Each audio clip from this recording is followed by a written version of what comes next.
Así que hay gente que busca sus canales para desestresarse. Hay unos se van a un resort, excelente, buenísimo. Claro que sí, no está mal el resort, ¿sí o no? Hay otros que ven una serie extensa de los coreanos. Nadie levanta la mano ahí, no.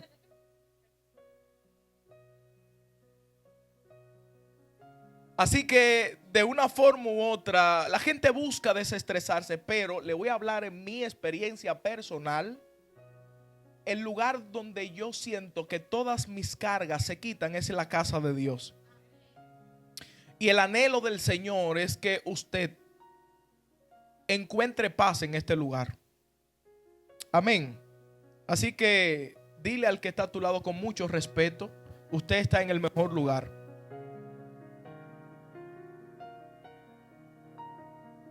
Sí, hermanos, que les saludo en el Señor a todos ustedes. Espero que ustedes estén bien, sus familias estén bien. Y decirles que esta semana que viene va a ser la mejor semana de su vida. No, es que usted no, si usted lo creyera, esta semana que viene va a ser la mejor semana de su vida. Así que usted no sabe si usted, por mantener una expectativa de victoria, ocurra lo que por años usted ha orado. Y esta puede ser la semana. Esta puede ser la semana. Sí, hermanos, mi nombre es Inoel Aquino. No quiero darle currículum, hermano, usted investiga, ¿verdad? Porque hay gente que empieza a sacar títulos, eso no tiene relevancia. Soy un siervo de Dios. Anda mi pastora. Hay gente que tiene, esa es mi pastora porque, hermano, me gobierna. Gloria al Señor. Así que mi esposa anda conmigo. Estoy felizmente casado, hermano. Hay gente que le horroriza el matrimonio, pero yo estoy felizmente casado. Y Dios me dio una buena mujer, una buena hija, una buena madre y una buena esposa. Así que también me acompaña mi otro bendición, que es mi niña, Amira Betel. Así que si usted siente que ella levanta mucho la mano, es que ella está sintiendo a Dios. Es tremenda, hermano, esa muchacha. Gloria al Señor. Saludos a los pastores de esta congregación.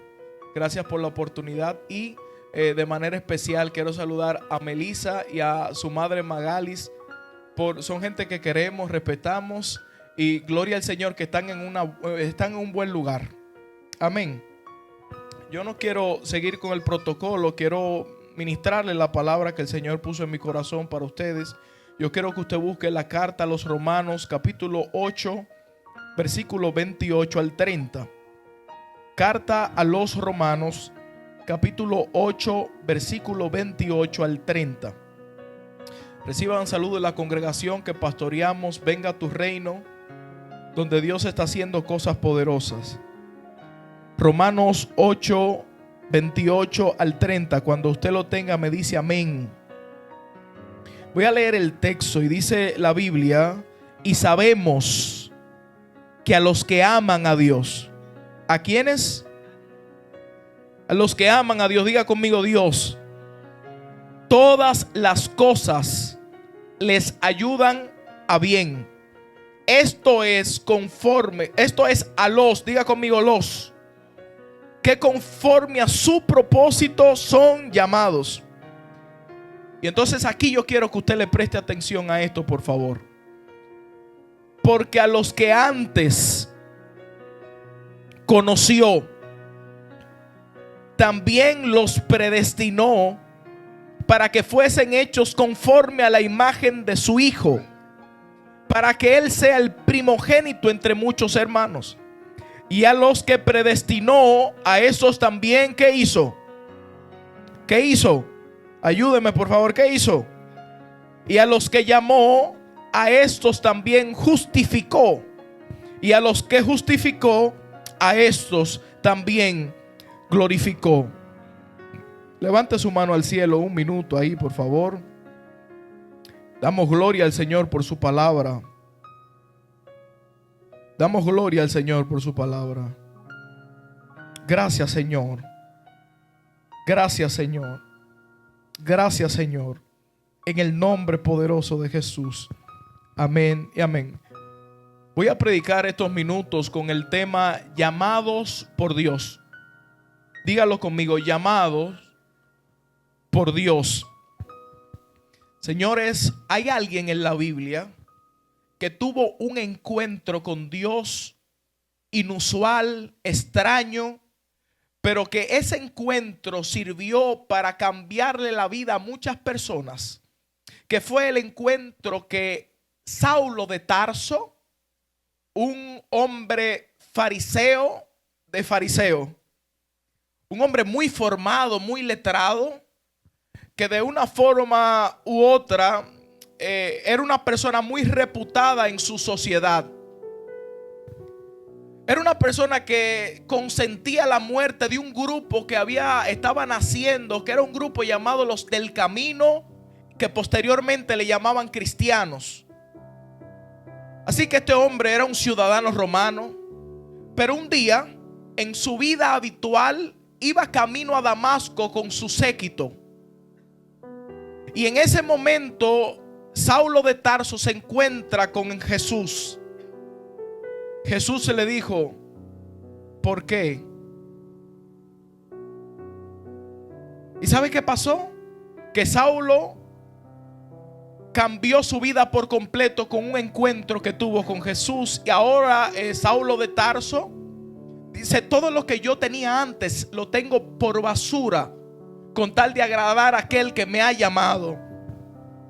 Y ahora ya no es su nombre Saulo, sino que es Pablo. Y Pablo, cuando usted analiza la vida de este hombre, y le invito a profundizar la vida de Pablo, porque hay un antes y un después en la iglesia con la venida de Pablo. Dios fue estratégico en llamar a Pablo para ese tiempo en específico. Y en ese momento Dios utiliza a Pablo de una manera sobrenatural, porque Pablo tenía lo que Pedro no tenía. ¿Usted me sigue?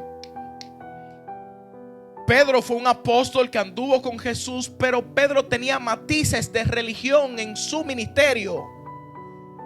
Y como Pedro, lo que Dios le había entregado, que era el evangelio, lo tenía encapsulado en Jerusalén, y él entendía que esa cosa tan grandiosa solamente era para los judíos. Pero Dios, en su plan soberano, sabía que necesitaba un Pablo para que expandiera ese mensaje hacia otro lugar. Para los que no califican, para los que no tienen el perfil, para los que no tienen el linaje, este evangelio también es para ellos. No importa de dónde vengan, el evangelio también es para ellos. Así que el apóstol Pablo empieza a predicar el evangelio sin religiosidad y empieza a manifestar el reino de Dios con poder.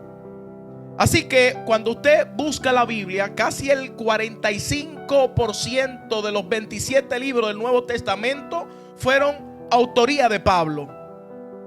Hay algo que se llaman las 13 cartas paulinas, donde Pablo empieza a levantar congregaciones en algunas ciudades. Y cuando había ciertas situaciones, él le enviaba una carta. Por eso usted ve que empezando desde Romanos hacia adelante, las cartas tienen nombre de ciudades.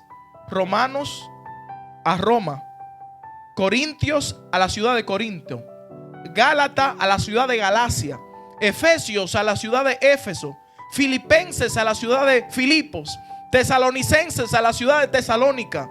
Así que el apóstol Pablo le enviaba una carta confortándolos, reprendiéndolos y ayudándolos en el Señor.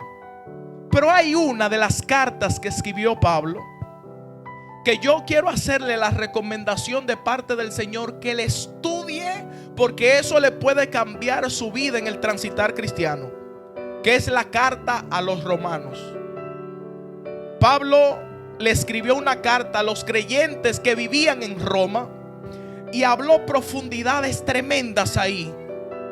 Hay 16 capítulos que tiene esa carta. Usted la puede leer en media hora y la puede estudiar en más de 10 años. Yo le voy a explicar ahora. Esta carta es especial. Esta carta es lo que da la estructura del evangelio. En esta carta usted encuentra cuál es el propósito que Dios tiene para con nosotros. En esta carta usted puede ver lo que el Señor hizo para librarnos de la maldición del pecado. Y en esta carta usted descubre muchas cosas interesantes.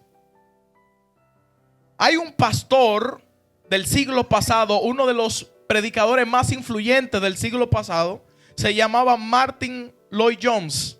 Fue un doctor ese pastor que dejó su profesión por servir al Señor. ¿Y sabe qué pasó? Este hombre se apasionó tanto por la carta a los romanos que duró 12 años predicando esa carta domingo tras domingo. ¿Usted sabe lo que es eso, mis queridos hermanos? Que de una sola carta haya un pastor que haya durado 12 años predicando sin repetir ningún sermón. Eso es una locura. Así que esta carta, que es de autoría de Pablo, pero que la escribió Tercio en el capítulo 16, usted lo puede corroborar, nos dice muchas cosas. Pero donde quiero enfocarme, y estoy predicando con el tema llamados por Dios, es en uno de los textos más complejos y fascinantes de toda la Biblia, que empieza en Romanos 8:28 y termina en el 30, donde hay cosas muy interesantes. Y yo quiero que nosotros deconstruyamos este texto un poquito. Que usted me permita abordar el texto de forma detallada. Y es que hay 6 cosas que se mencionan en el texto. Y habla primero de Dios. Sabemos que a los que aman, ¿a quién? A Dios, número 1. A los que conforme los es igual a nosotros, conforme a su propósito son llamados. Menciona la palabra, el verbo en pasado, conoció. Habla de predestinó. Dice que nos llamó, justificó y glorificó. Hay una serie de cosas que están ahí en un orden gramatical correcto. Y está poniendo a Dios en primer lugar. Y está diciendo, señores, quiero decirles que a los que aman a Dios, todas las cosas le ayudan a bien. Este todo es absolutamente todo. La enfermedad que te puede diagnosticar el médico, la situación que ocurre en la casa, la elevación de puestos que te den en tu trabajo, el dinero que conseguiste, sea bueno o lo que tú entiendes que es malo, todo te ayudará bien, porque tú estás en un propósito eterno diseñado para que tú, yo no sé si usted me puede entender.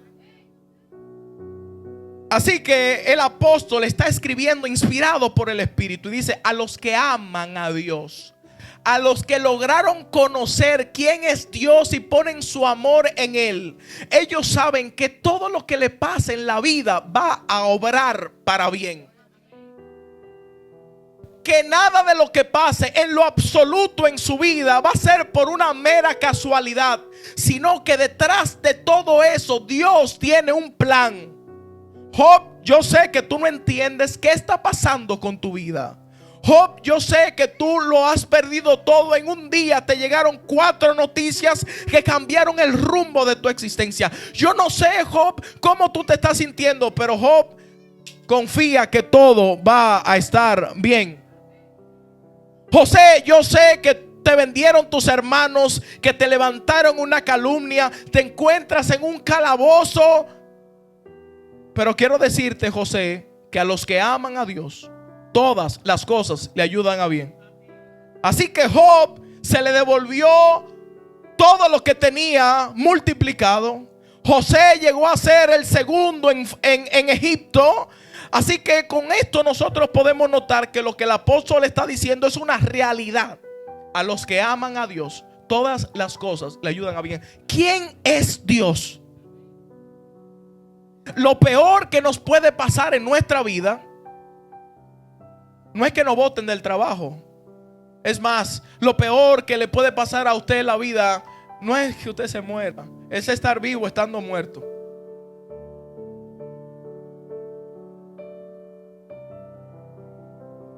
Lo peor que le puede pasar en la vida es usted servir al Señor sin conocer al Dios que usted sirve. pastor, es probable porque suena irónico lo que usted me está diciendo. Pablo fue a una ciudad y cuando fue a esa ciudad le dijo al Dios que ustedes adoran sin conocerle, ese es que yo le voy a predicar. Así que hay muchas personas que probablemente pueden estar en congregaciones, ellos diezman, ellos adoran, ellos cantan, ellos se congregan, pero no conocen a profundidad, con convicción, qué es lo que están haciendo.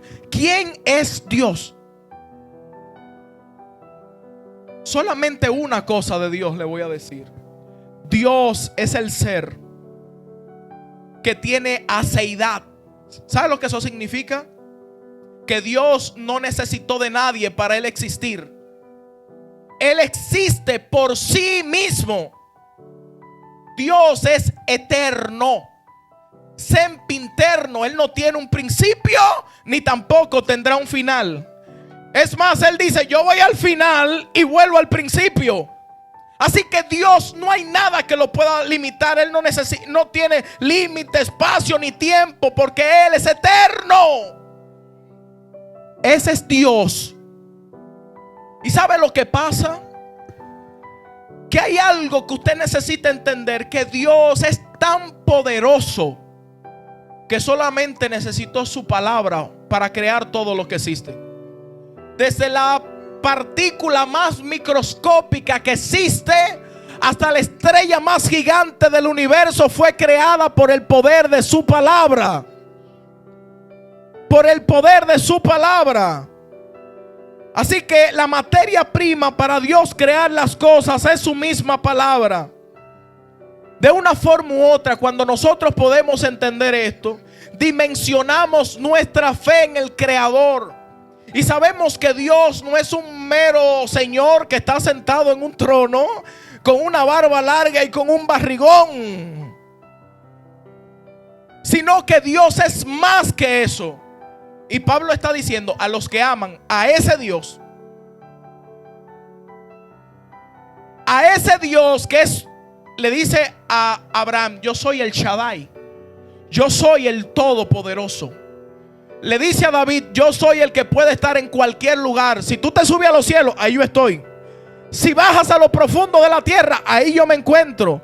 Así que no hay nada que se pueda escapar de su mano. También le dijo a David: antes que la palabra llegue a tu boca, ya yo la sé, David. ¿Usted cree que nuestro Dios es cualquier Dios? Yo vengo a animarte a ti a que creas que el Dios que tú sirves, el Dios que tú profesas, el Dios que tú te rindes delante de Él, no es cualquier cosa, es el Todopoderoso.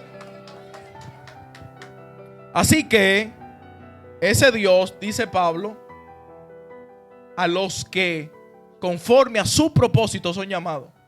Y hay varias cosas que menciona Pablo y dice: a los que antes conoció. Yo me hago una pregunta al texto y le digo: ¿cómo que conoció? Porque Pablo habla en pasado, si él estaba hablando en presente a esa gente. Y también nos está hablando a nosotros. ¿Cómo que conoció? Yo le he dicho a ustedes que Dios es eterno. Lo que Pablo está diciendo, Melissa, Magalis, pastor, pastora, estimados, antes de que ustedes creyesen que fueran a nacer, antes que su mamá y su papá lo planificaran o que no lo planificaran, ya Dios lo conoció. No, es que yo le estoy hablando que usted piensa con su mente de cronos, de tiempo. Dios piensa de forma eterna. Lo que el apóstol está diciendo: antes de que todo hubiese sido creado, ya Dios te conocía. Pastor, como que no me convence todavía. Dios le dijo a Jeremías: Jeremías, antes de que te formases en el vientre de tu madre, te conocí. Yo quiero que usted me pueda dar una explicación, porque no la va a tener, lógica de lo que le estoy diciendo. Usted sabe que antes de que nada de lo que existe de usted existiera en esta realidad de la tierra, Dios te conocía.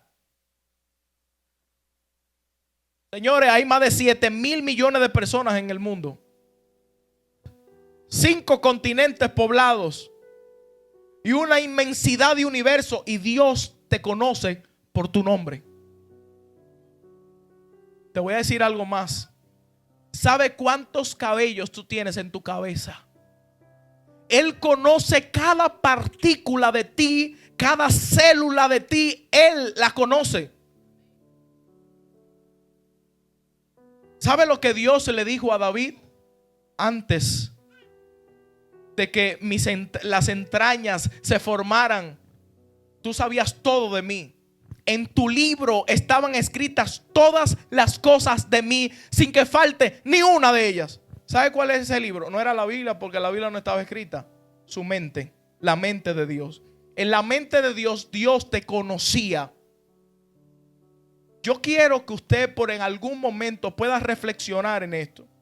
Y usted pueda comprender que Dios te conoce. Hay gente que quieren ser conocidos por gente grande. Quiere tener el número de teléfono de alguien importante, pero usted sabe que Dios te conoce. Que Dios conoce mi nombre. Y el apóstol está diciendo a los que antes conoció. Él sabía cuáles eran mis debilidades. Él sabía cuál era mi fortaleza. Él sabía cuál iba a ser mi actuar. Y en base a esa premisa, entonces me predestinó. Él sabía que Melissa en algún momento iba a tomar la decisión de entrar en el plan. Y dijo: yo te conozco, por tanto voy a hacer algo contigo y te voy a destinar para un tiempo específico. Por esa razón, en ese momento Dios formó tu diseño. Usted no es una casualidad de la vida. Usted no es una casualidad de las cosas. Usted es alguien que tiene un diseño específico. Dios habló con José en la tienda de su padre.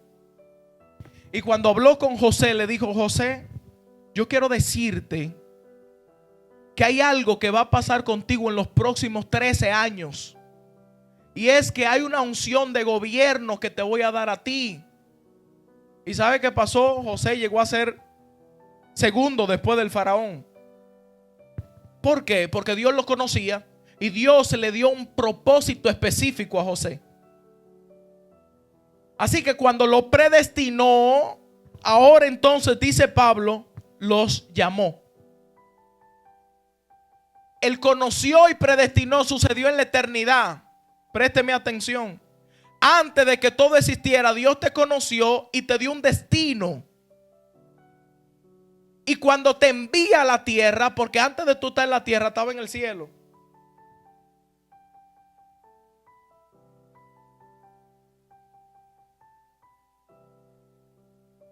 Señores, antes de usted existir y que la junta te diera tu acta de nacimiento, ya Dios te conocía allá arriba.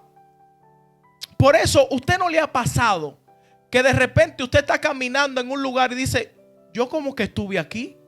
¿No le ha pasado esto a usted? ¿Sabe cómo le llaman los teólogos a esos recuerdos eternos?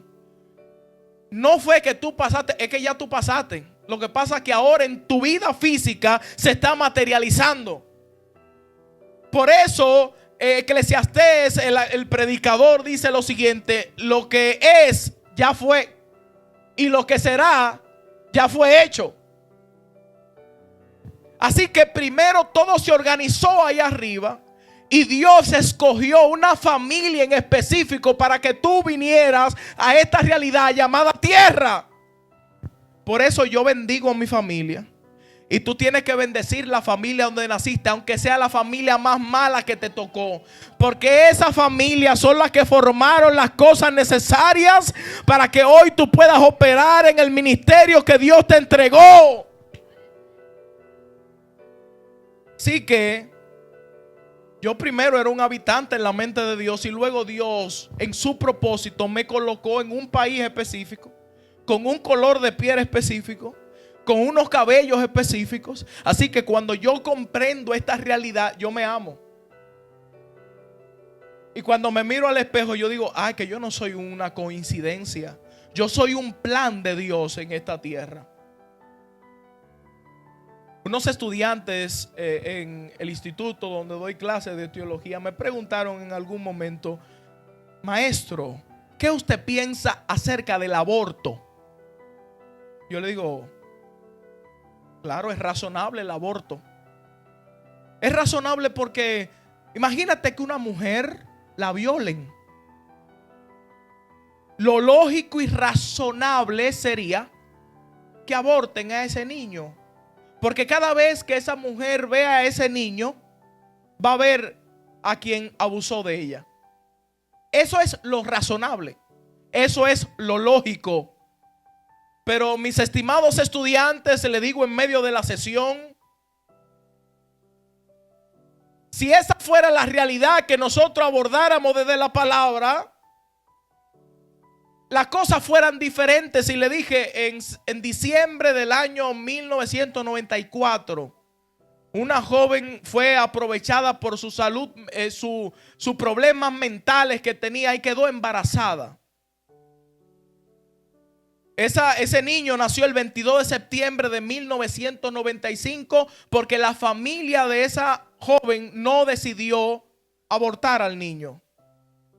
Porque ellos eran una gente de fe y entendían que Dios tenía un propósito con esa criatura, independientemente de cuál fue el medio que se utilizó para que llegara a esta tierra. Y yo les dije: si ese niño lo hubiesen abortado, yo hoy no le hubiese dado clase a ustedes, porque ese niño era yo. Así que lo que le estoy diciendo con esto: cuando yo en mi adolescencia vivía en depresión por la realidad que me tocó vivir, hasta que me encontré con esto y me dijeron: te conocieron, te predestinaron y tienes un propósito. Ahora me miro, me pongo aceite, me unjo yo mismo. Yo digo: tú eres un siervo de Dios, tú eres alguien que tiene propósito.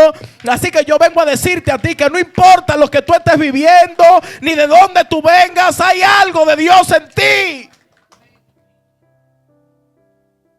Así que el apóstol dice: esta realidad que se creó aquí arriba primero, que fue orquestado por Dios. Ahora Dios utiliza una familia y te mete aquí en la tierra. Por eso es que la Biblia dice: honra a tu padre y a tu madre sobre todas las cosas. ¿Sabe por qué? Lo que Dios está diciendo: honra el canal que te trajo a esta realidad. Independientemente de lo que pasó, mi papá, yo lo perdoné. Tengo una relación con él porque él fue el instrumento que, aunque no parezca, aunque usted le cueste entender, por él yo estoy aquí. Yo no bendigo su acto, bendigo que se dejó utilizar por Dios sin él entender lo que estaba pasando. Yo sé que suena difícil, yo sé que suena irónico, pero la vida se la debo a un hombre que se dejó usar por Dios. Ay, ay, ay, ay, ay, ay, ay, ay, ay, ay, ay, ay. ¿Sabe qué pasó? Ahora Dios, tú te encuentras en esta tierra, pero hay algo que se llama pecado. Diga conmigo: pecado. El pecado nubla esa realidad espiritual que tú tienes dentro. Por eso tú caminas en la tierra sin ningún tipo de propósito. Tú piensas que tú estás aquí porque por una situación que se dio entre tu papá y tu mamá, y tú ahora estás aquí caminando, te vas a la universidad, te gradúas de licenciada en Derecho, alábalo, y tú haces tu doctorado y tú eres la ungida licenciada.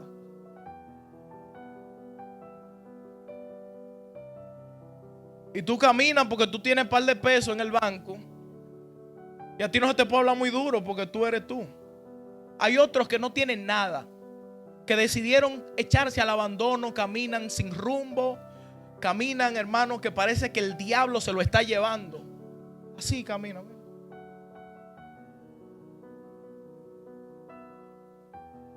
Se tiran al abandono y dicen: yo no puedo hoy. Y yo me siento tan mal, que tengo un dolor en la espalda. Pero tiene 22 años y no se puede mover. ¿Sabe por qué? Porque ellos conocen que lo conocieron, que lo predestinaron y que ahora están en esta tierra para cumplir algo en específico. Pero el pecado nubla la realidad espiritual que tenemos. Así que Dios utiliza un recurso que se llama llamamiento. Diga conmigo, llamamiento. Y ya voy a terminar.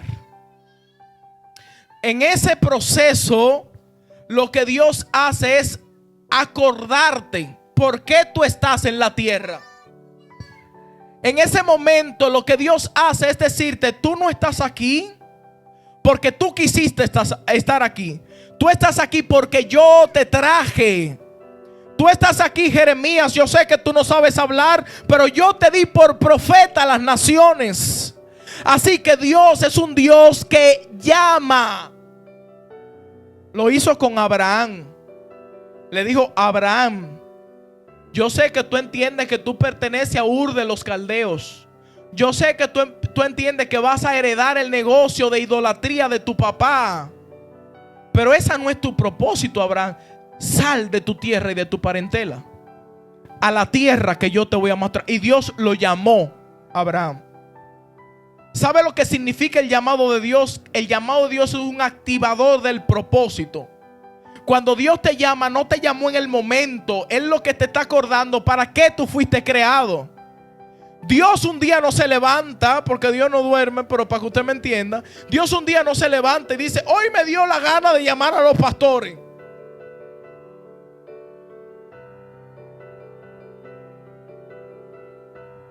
Hoy me dio la gana de llamarte a ti para que tú hagas algo, porque no encuentro a nadie. No, todo está divinamente organizado. Y Dios te llama y lo que te está haciendo es recordarte para que tú fuiste creado. Le dijo: Abraham, sal de tu tierra y de tu parentela, porque de tu simiente, de lo que tú tienes en tu lomo, voy a bendecir toda la tierra. Hay un hombre que está fugitivo del imperio egipcio. Mató a una persona. Tiene 40 años corriendo. Está frustrado. Está sin esperanza. Está sin propósito. Y un día está pastoreando ovejas en el desierto. Y cuando está pastoreando ovejas en el desierto, de repente ve que hay una zarza que empieza a arder, pero que no se consume. Él había visto muchas zarzas, pero esa en específico le llamó la atención. Dice: yo voy a ir allá y voy a ver qué está pasando. Cuando él se está acercando, hay una voz de la zarza que le dice: Moisés, Moisés, Moisés.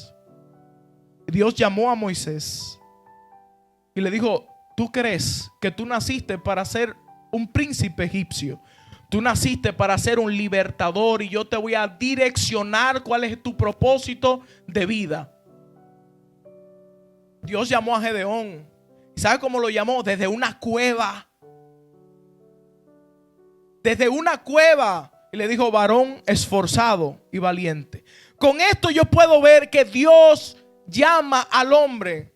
Abraham lo llamaron desde su tienda y le dijeron: ve que te voy a enseñar una tierra. A Moisés lo llamaron desde una zarza.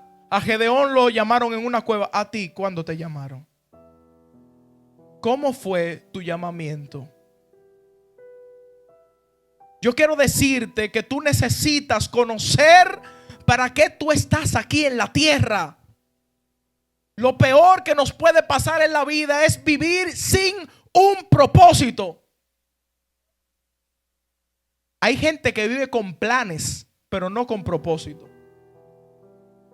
Tú puedes tener metas, pero no tener propósito divino. Y por eso hay gente que ha logrado todo en la vida, pero se encuentra sin propósito. Y Dios nos está recordando en esta mañana, diciéndonos: hay algo más que lo que tú estás viviendo. Hay algo dentro de ti que si se te revela quién tú eres, tú cambiarás la cara que tienes.